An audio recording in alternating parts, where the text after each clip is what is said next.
बहुत समय पहले की बात है। एक बड़े और समृद्ध राज्य में एक सुंदर राजकुमारी रहती थी।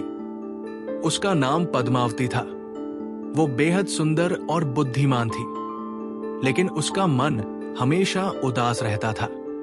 उसके पास महल के सभी ऐश्वर्य थे, सोने चांदी के आभूषण, रेशमी वस्त्र, नौकर चाकर और हर प्रकार का सुख साधन, लेकिन फिर भी वो खुश नहीं थी।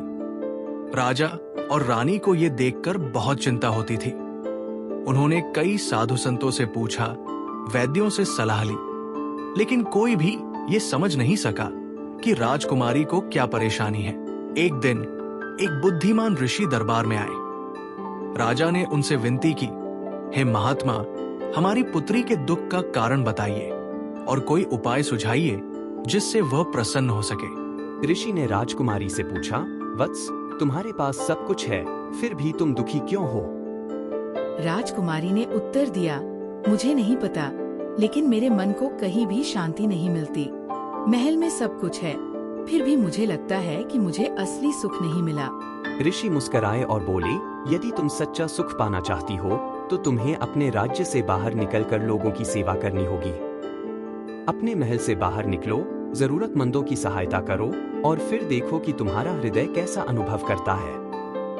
राजकुमारी ने ऋषि की बात मानी और वेश बदलकर साधारण कपड़े पहन लिए। वो अकेले ही अपने राज्य के गांवों में घूमने लगी। वहां उसने देखा कि कई लोग भूखे हैं, गरीब हैं, बीमार हैं और दुखी हैं। उसने अपना सारा आभूषण बेच दिया और उससे गरीबों के लिए भोजन, वस्त्र और दवाइयां खरीदी। वो दिन रात लोगों की सेवा करने लगी।